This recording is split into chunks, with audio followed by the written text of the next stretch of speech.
It does seem like ages since we've had him on proper, and we're going to have a video of this, and it will be going up on our socials, because it's been one of those seasons really where, all the tech problems we've had, and then Chris has had to do his proper job of all things, but now he's back live from Moorlands College right now with a tree next to you. Tell us about this, Chris. Good morning. I don't know. I think the tree's a hangover from Christmas. Actually, we got a little bit of decoration here in the office, which hopefully is rather cheery for a Monday morning. So hopefully it's looking good, and it is really good to be live again with the video. I must say it has been a while, like you say, and yeah, I still do my proper job, but this is a real treat in the proper job I've got. And do you know that I'm asked about you and your feature more than probably any other feature on the radio station? And I genuinely mean that. So I was at my church on Sunday and a lady came over to me. I've said this before. It always amazes me that people listen. And I don't mean that because the quality's no good, but you'll know that you're sat there at work now and you're talking to me and I'm talking to you. And you sometimes forget that you're actually on the radio and people are hearing this kind of thing. So when the lady came over to me and said, she said, I love that guy that you have on Mondays who talks about the old things. And at first I thought she was talking about me reminiscing, but no, it does come out that it's you. And she said that the coin one that you did was absolutely fantastic. Right. So let's see what you've got for us this time, Chris. A lot to live up to.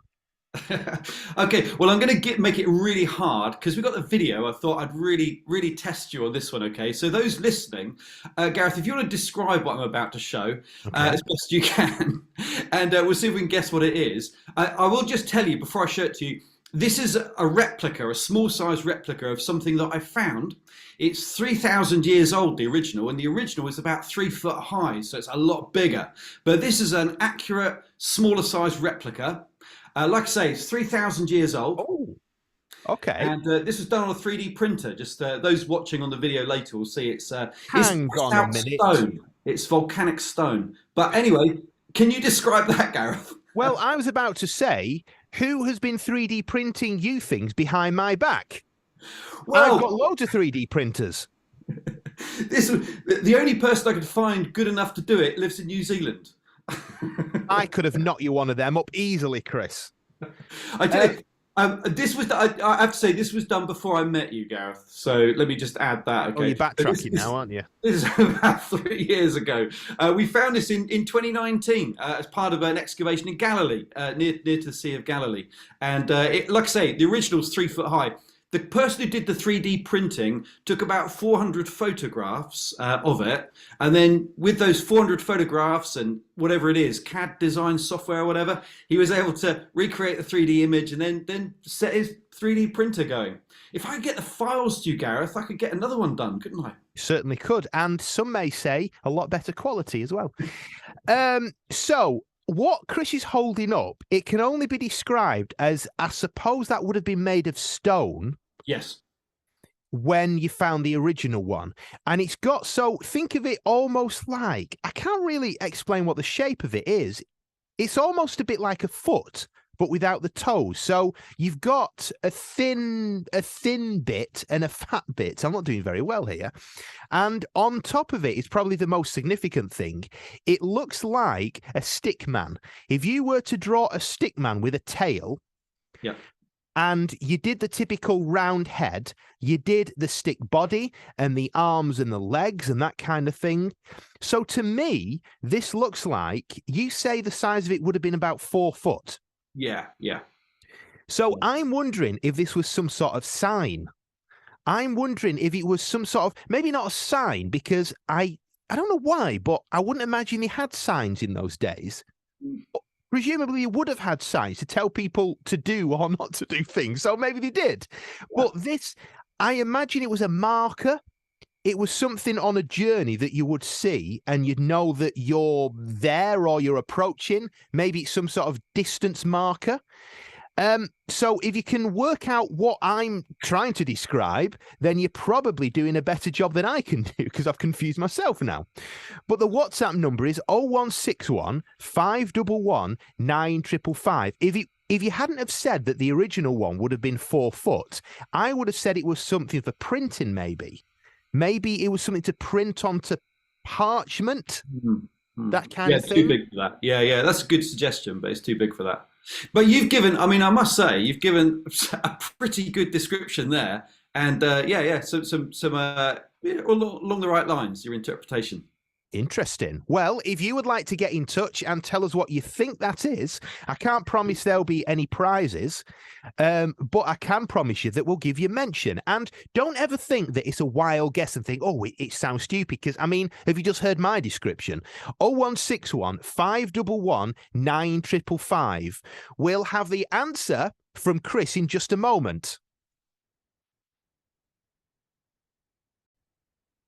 I mean, there was me thinking that my guess was fairly wild. I mean, Paul, you clearly had some sort of strange dreams in the night, because Paul has said, from your description, it sounds like some sort of medieval weapon. A medieval weapon? I mean, I don't, apart from what you would imagine is the weight of this thing, and you could presumably throw it at somebody and it would do harm, I can't see where you've got that from. But a few people saying it does sound like it will be a marker maybe on a journey to tell people that they're approaching something. Now, Chris, how far away was I from this? So just give us another quick description of what this is. Okay, so remember, originally 3 or 4 feet high. That's the original one that we found 3,000 years ago. This was at the entrance to an ancient city. Okay, a city that, because of this, we can identify what the city is actually. Ancient city near the shore of the Sea of Galilee. It's carved into stone, and yeah, your description of like a stick figure is pretty good. It's a stick figure, not a man though. And key is, okay, so you've got a body and you've got a tail and you've got the legs. Oh, yeah, legs is what I'm going to say here. And also you've got this, well, you thought it was a circle, but actually if you looked at it more closely, you'll see it doesn't actually join up. And that's because it's not quite a circle. I don't know if that reminds you of anything in particular in the night sky at the moment, but that was a typical way of drawing the moon, crescent moon, you know, so it's the shape of the moon. And what you're actually looking at, it is a marker, and it's related to something very important in the whole land of Israel, particularly before the arrival of the Israelites, but even during the time of the Israelites. This is what the Bible will call a Baal, B-A-A-L, Baal. And a Baal, it is a marker, but it represents a bull god or a cow, you know, like a calf. And it's a bull because of the big horns as well. And the Canaanites, people who lived in the land of Israel, they worshipped this as their god. And the discovery of this helped to identify a town that we read about in the Old Testament. I won't go into that now, but it's a town called Geshur, and it's mentioned in the Bible. People forgot where that city was. Nobody knew where that city was mentioned in the Bible until just a few years ago, just 3 or 4 years ago. And partly discovering this was part of identifying that city. Now, as a bull, that's what you're really looking at here, the horns of a bull. It kind of represented the moon as well. They saw it as a god and they worshipped this. In Exodus chapter 32, when the Israelites come out of Egypt and Moses up on Mount Sinai receiving the 10 Commandments, they gather all their gold together and cast a golden calf that they can worship. In fact, 2 of them they cast. And they do the same thing actually in 1 Kings chapter 12 when they build the temple. And then we read later on the Israelites, they just can't help themselves building these bulls to worship, these cow gods to worship. And the reason why, it was very popular around Canaan. This was the god they worshipped, this bull, horned god that represented the moon and fertility and so on. Now, this was turned face down in the mud because the city had been destroyed, and it was just, you know, excavated and brought to light. And it showed us how, like the book of Isaiah says, one of the prophets in the Old Testament, Isaiah says how these idols, it's an idol really, how these idols have fallen and how they couldn't get up again and how they couldn't help anybody when people prayed. Isaiah, the prophet, says they are dumb. They can't speak, they can't listen, they can't help. That's the trouble with these idols. They are empty of any power. How different this 3,000-year-old God marker is from the Lord God that we worship and discover in the Bible. Because he's a God who can listen, he can answer, he can act in power, he can change lives. He's a God who is living, not a God who is dead.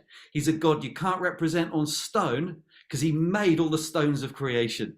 And so that's what this represents. It's a Baal. So when you read that word Baal or Baal, B-A-A-L, in the Bible, often this marker, so your listeners are right calling it a marker. Well, you were right, Gareth, actually. You came up with that word as well. And it's a marker for a city, and it's a city that would have been worshipping this kind of God. And the Israelites, sadly, they dabbled a bit in this as well, which they really shouldn't have done. Really interesting stuff. And I guess, well, you could probably do a full sermon on this, but I guess that's why Jesus came, isn't it? To sort of take away all these silly things that people were worshipping and treating as their God. Do you remember? There's a story where Jesus got the people to show a coin, and he says, whose image is on this coin? And the word is icon. Whose icon or image is on this coin? It was Caesar, of course, because people would worship Caesar. They'd worship an image. And Jesus, he doesn't have any time for that at all. He actually talks about the image of God being in us. You know, we should give to God the best that we've got because we're made in God's image. We don't need these idols. We don't need these images. You and I, we're in the image of God. We reflect in some way the goodness of the God of love. It's truly amazing. Absolutely. Thank you so much, Chris. And do you know, if this has tickled your fancy to learn about theology and the history of Christianity and other religions as well, then do you know that Chris, he's actually a professional at this? I know, hard to believe. But if you go over to Moorlands' website, you can find out everything you need to on there. You can book an open day, you can view the prospectus, you can apply for courses, or just get in touch with the team and ask them more questions about the kind of courses available. It's all on moorlands.ac.uk. And of course, they're on all the socials as well. And there'll be a few events this year. So if you see them, then go over, take a picture with them and send it over to us here at Connect Radio. Chris, always a pleasure and so good to have you back. You take care, won't you? And have a great day. Yeah. Thanks very much. Bye. Bye.